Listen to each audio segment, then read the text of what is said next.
Hello, Loss of Lieutenant listeners. Welcome to a special episode of Loss of Lieutenant, a special recording of Loss of Lieutenant, where we're going to take a look at the Maximus model, sort of an unboxing as well as an assembly model sort of review. These were kindly provided to us by Corvus Belli, sort of ahead of the deliveries. So let's take a look. So I'm an ALF player. I'm a Steel Phalanx player, so I'm actually really excited to see the Maximus model, Maximus profile. So what you get with, and this comes in the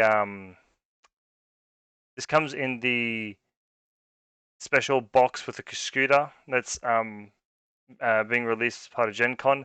I'm not sure what the difference will be between what they revealed to be like the solo packets that they're bringing out, but they do mention on the box that they have sort of these special scenic bases. So potentially, what you'll end up getting is Maximus without this scenic base, which goes with his leg. So take a quick look at that. It does fit properly. I haven't cleaned it yet, so I'm not gonna sit that well, but it sort of sits like that. Give my camera a second.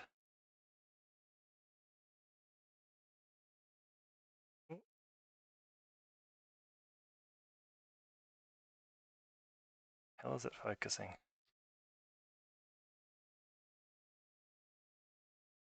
There we go. So you got a nice little sort of destroyed city base, and his foot is on it. Otherwise, I'm just going to do a bit of a review on what the model looks like and what it's like to clean. This is a Siocast model, so it's not the resin that we saw in the Aya and the Marut earlier. I know a lot of people are sort of disappointed Siocast is sort of I suppose a divisive sort of thing. But in all honesty, the Maximus sculpt is pretty good. So that's his shield there. So the details are pretty good. The lines are pretty clean. Take a look at the reverse. If we take a look at something that's maybe a little bit more detailed, the arms are really nice. So got that sort of hex pattern that you see on a lot of models is really nice and clean. And as far as like mold line goes, which is sort of the issue that people have with Siocast, there's not too many or really any mold lines that are in sort of awkward positions that are difficult to get rid of at all. So let's just start cleaning it up a little bit. We'll start with the foot, see if I can get it put on the base. Hopefully it's just this little nub here. Need to take off. Just clean up a little bit here. What I'm sort of seeing with Siocast is because they are difficult to clean, as I think CB is putting a lot of attention into making sure the molds themselves are really clean, so that the only cleaning you really have to do is cutting off little nibs like I am here, or sort of cutting off rough areas from spots that don't really matter. So like I could scuff up the bottom of this as much as I want. You're never going to see it. Just clean that up a little bit. Make some cast fuzzies here. Smooth that out a little bit more.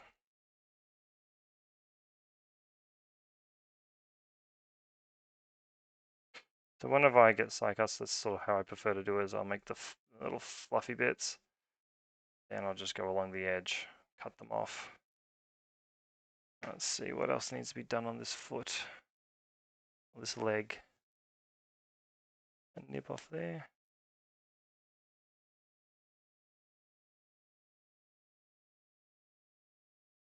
Alright, I'll take a look at cleaning this leg. I come back with it probably stuck on this base. Okay, and we're back. I have cleaned up Maximus's right leg. I'm just gonna put it onto his base. As for cleaning it up, there's a couple of sort of minor mold lines on the front of his shin, a little bit in here, in between sort of his calf and his back of his leg, and on his foot. There's just like a little bit of flash. All of it, honestly, really easy to get off. I find that if you are really careful with a sharp like a hobby knife, you sort of just go along the edge of the mold line and it comes off really easily. Otherwise, if it's sharp enough, you can really sort of avoid those cast sort of fluffy bits on the front. If you sort of just find that if you rub it along like you would, let's say another plastic or resin model, and your finger, I find, is a really great way of just sort of removing any of those fluffy bits. So you can see there that his the front of his shin after that is pretty damn clean. So anyway, I'm gonna go and I'm gonna stick it onto the base. Second thoughts, I think I'm gonna put him fully together and then put him on the base afterwards. So let's take a look at a little bit more of a detailed part, which I reckon his shield's a good example of this. Again, there's not really sort of awkward bits of flash or anything anywhere on this particular mold. You just sort of cut those off, cut off the little nibs here. And that's really about it. There is a little bit of sort of, and it's not really, I think, even going to be able to be shown all that well. I'll give it a shot. Yeah, sort of there, that line, sort of the split in the mold. So I'm going to take a look at removing that to sort of make it flush. Make sure that when you're painting your ink or something like that, that doesn't really come out, and we'll see what it ends up looking like afterwards. Okay, so I've come back and I have cleaned up his shield. So this is the one that needed a little bit more cleaning due to sort of, okay, because of protruding mold line. This one, it was just smooth off the bat. And as you can see, pretty much identical. Yes, this one's a little bit rougher, but it would be even if I was doing it in something else, some other material. But, you know, it's come out pretty well comparing the two sides. That's the shield done. Again, still looking at this model, I do think that the detail on it's actually really nice. At least in the one we've got, there's no mold issues. There's no sort of weird defects, I guess. So it's still a really nice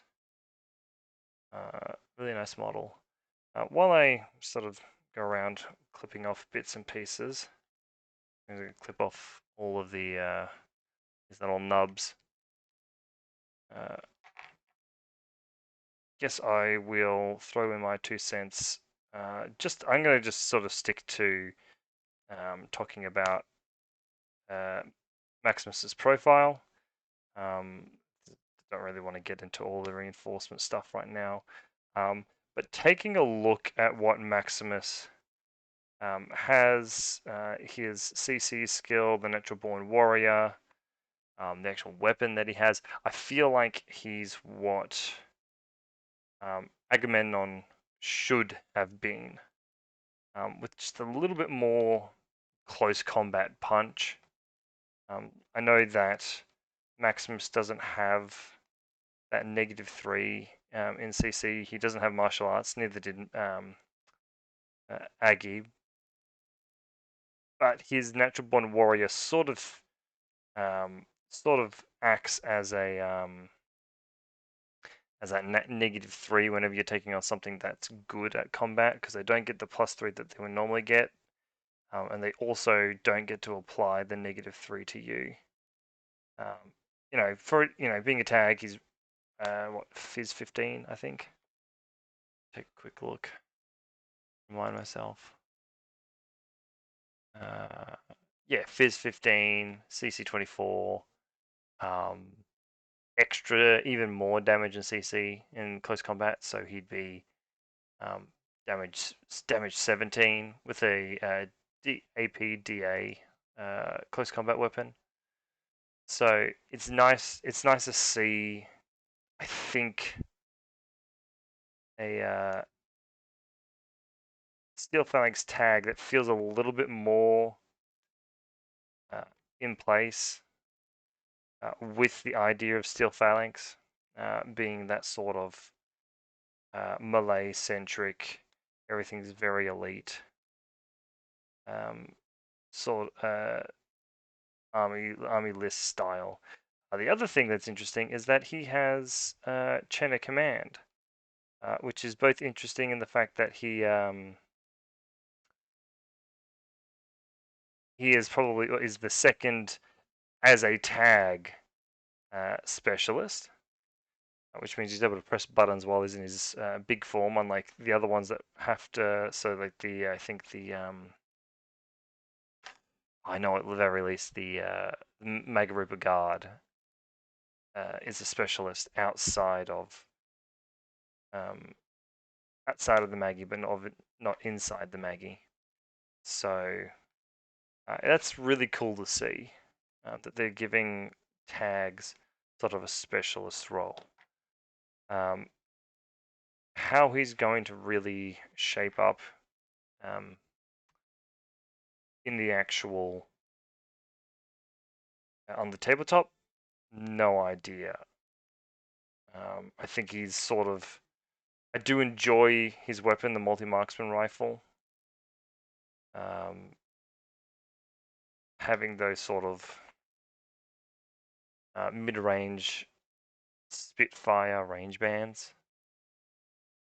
The extra burst is great, means he's burst 4. Good thing that he's burst 14, so they find a lot of tags that are burst 13. Doesn't really matter what weapon you give them, they can be sort of ham-fisted, they sort of miss too much and they have to take too many armor saves, and then you start losing wounds and losing fights, and you spend a lot of points on something that doesn't really get too much out of the firefight. Sorry, those 3 are already cleaned. So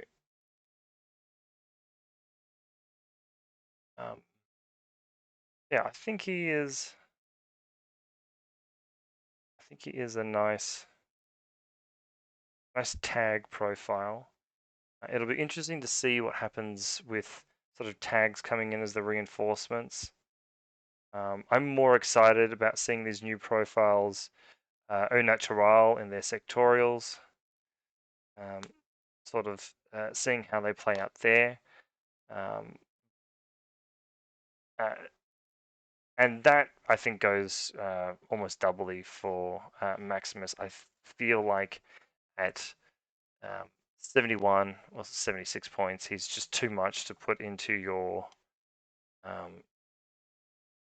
a reinforcement force, even if you've got maybe 2 other orders that feed him. I find that you'd be better off on the table before the game instead of coming down and only getting 3 regular orders and a tactical awareness order.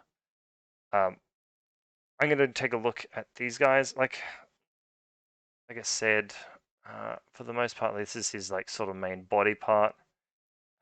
Other than I clipped that off, so I'm just going to make sure that that's nice and clean. Mold's really nice. I do enjoy the detail that they've got in it. There's not really any issues. Body mold, similarly, again, I have to clean up the shoulder, the bottom of the shoulder here. It's nice, it's smooth. There's no real mold lines anywhere. The top needs a little bit of cleaning, but you can sort of just clip those bits off. Head, which I've had issues with metal heads in the past is very clean, which is great because even if he was metal, if he had something going on in his hair, impossible to fix without just like essentially smoothing out his head. Uh, fist arm sort of thing. Again, really nice detail here. There is a sort of mold line in the middle here. We'll take a look at removing that. However, I just remember his pose. Yeah, so this is his back arm. So that will not be underneath the shield. So I'll take a look at cleaning that up. This is one of his shoulder pads. Again, other than cleaning the top and the bottom, the rest is nice. It's a good,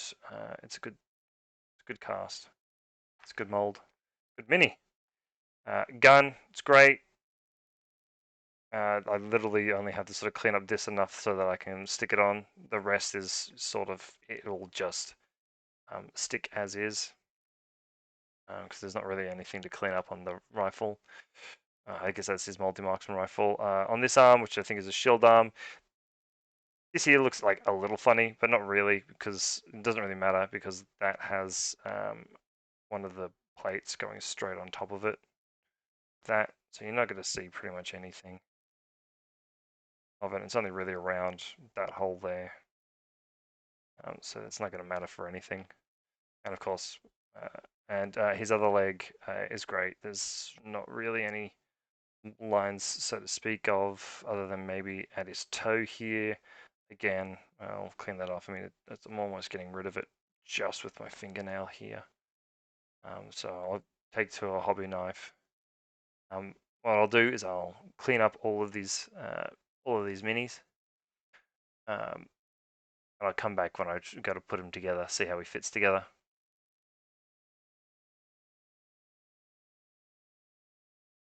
Okay, and we are back. So I've cleaned up all the pieces.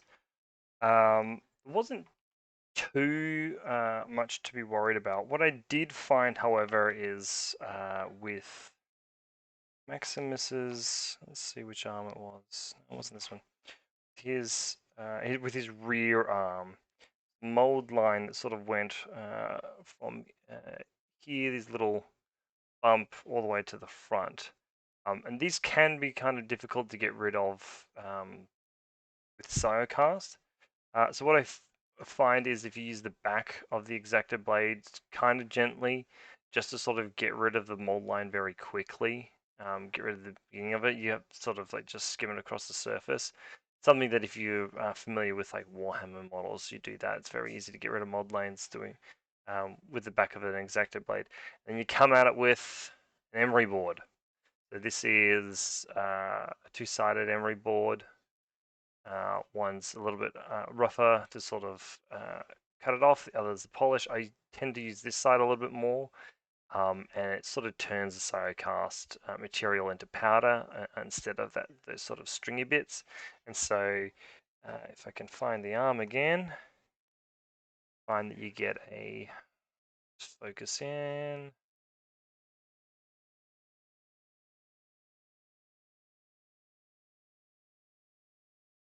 There we go.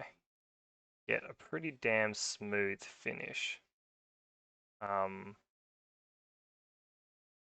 You can see sort of that shiny areas where I've been essentially polishing it with the lower grain side of the emery board. With that said, I won't pause the video until we get Maximus put together. So let's start. Okay. Get his legs attached.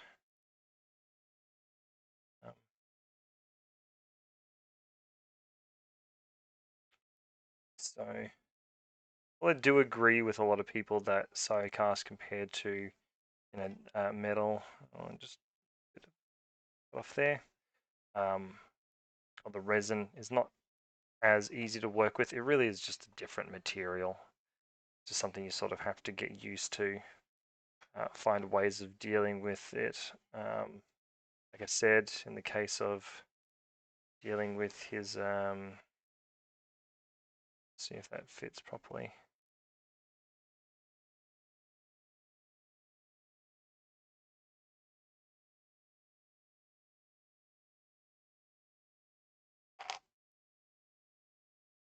See, like to there.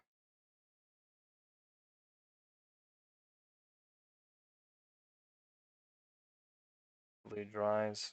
Sort of try to spread the legs out so they fit the way that they're supposed to. There's one good thing about side casts is when you have sort of sometimes a bit of a mismatch, and it happens even with the metal ones. You can just sort of stretch it into position. That's what he's sort of supposed to look like.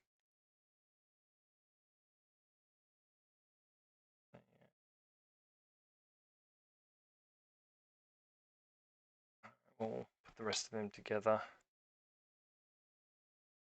I did a couple of dry fits. There didn't seem to be too many gaps.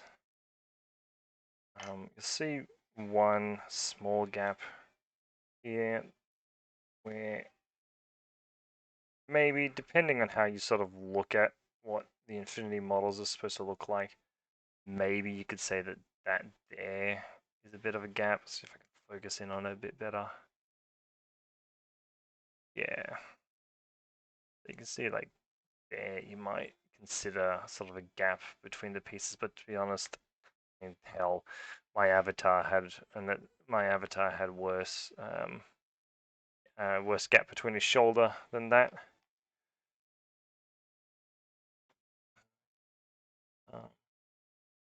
That was an old model.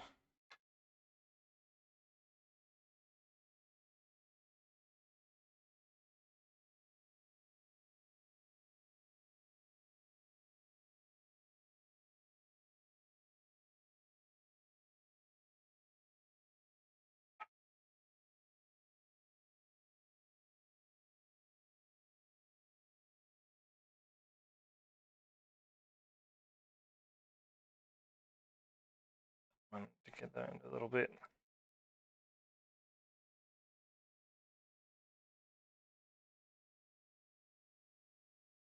I'm not sure how I feel about the trend of putting the guns on the back. I do think it looks kind of cool, but at the same time, now I think about it, I'm just going to take a quick look at a reference picture because I don't remember. His gun goes, yeah, I thought so. Almost put it on the wrong way.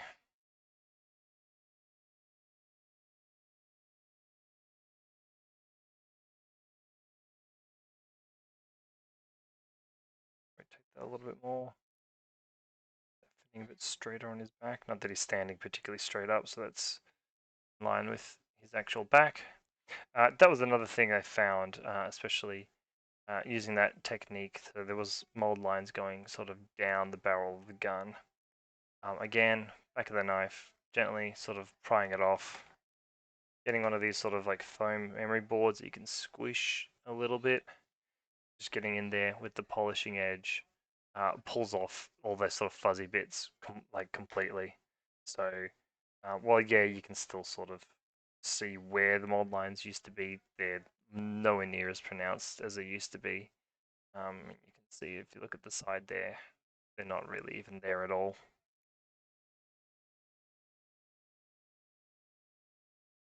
So, get their arm on.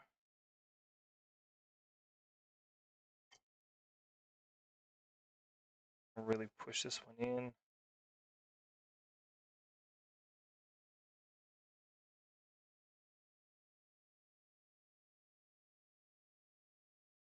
So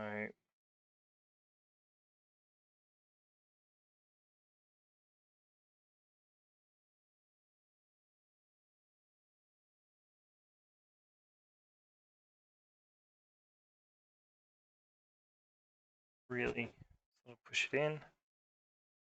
All right.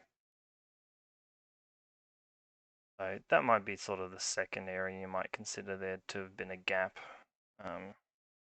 Sort of underarm.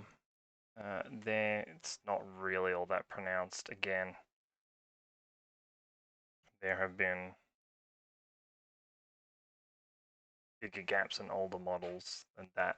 I've never really seen huge complaints about, so that's fine. Shoulder pads on, shall we?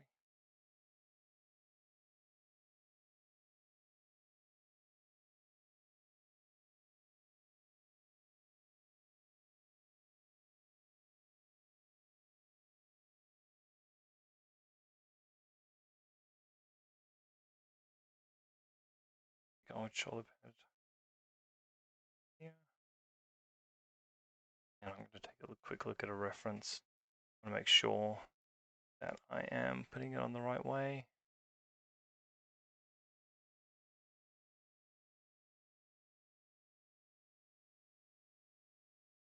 Yeah, that makes sense. That way.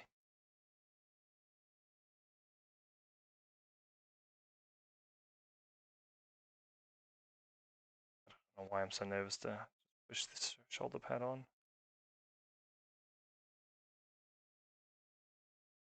Oh, a bit more glue.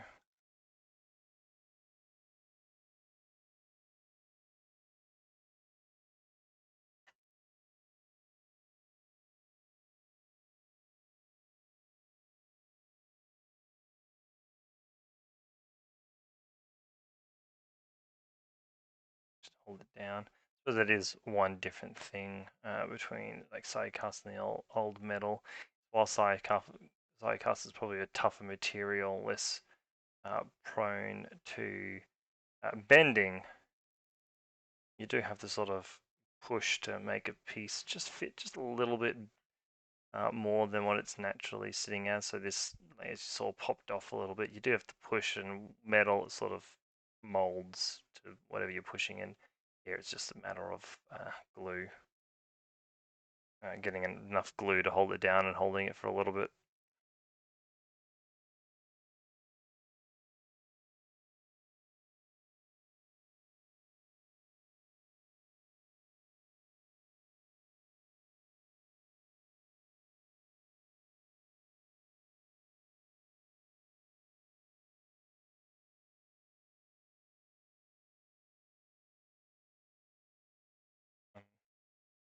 I also went back over with the emery board the side of the shield. I found it just a bit rough after what I did, all my cleaning up. Again, get that polishing side on the rougher side that I had, and now I can't tell the difference between the two. They're just as smooth as each other.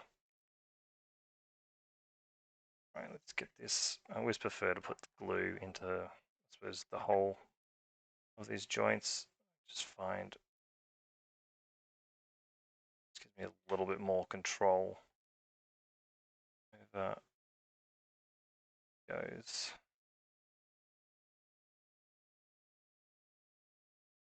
itself. What I'm actually going to do is I'm going to pull that off for the sake of painting him.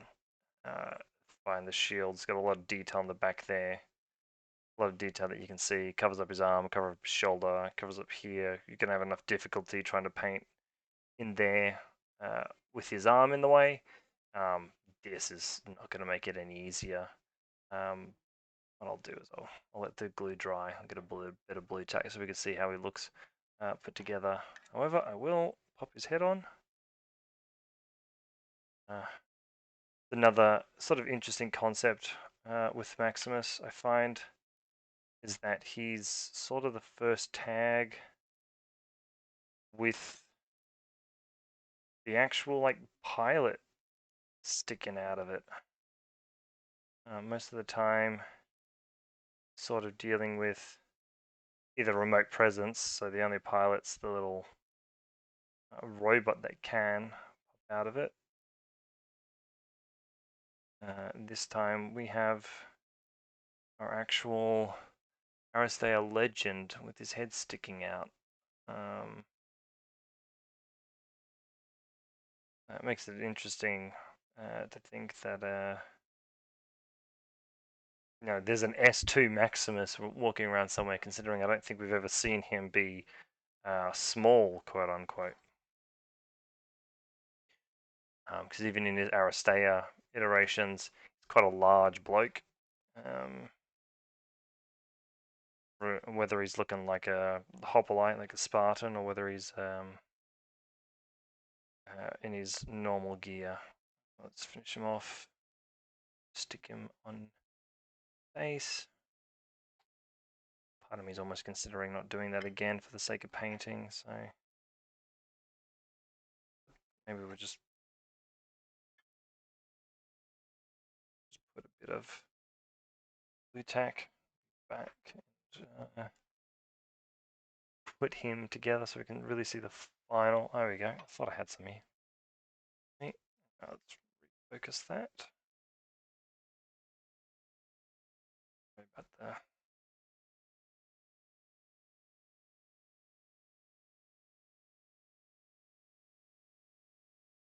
Sorry about the glare.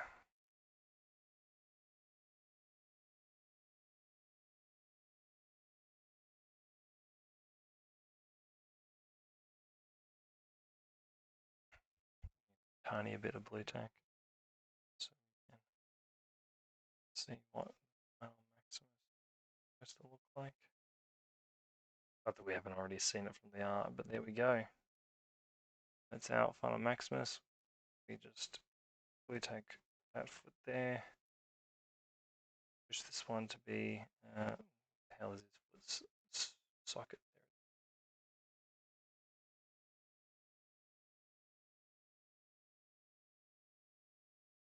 there? Okay.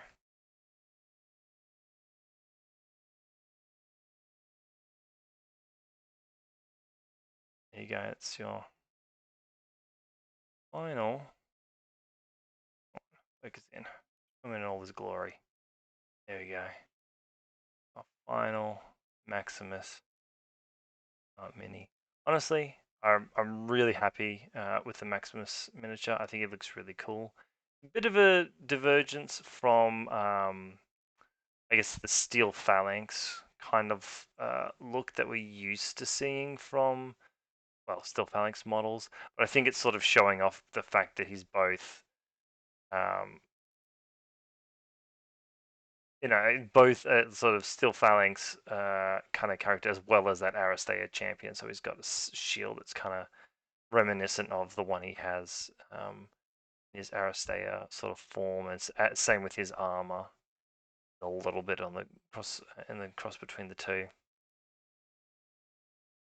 Well, anyway, honestly, he was a joy to put together. Like I said, ignore the fact that his feet aren't stuck down, that his shield hasn't been stuck down. I'm just being mindful of painting him, and that being able to pull him off his base and pull the shield off means that you can get into those nooks and crannies without actually, with all the Maries, make him look real specky. All right, thanks for watching. We'll be back to take a look at putting together the Caskuda.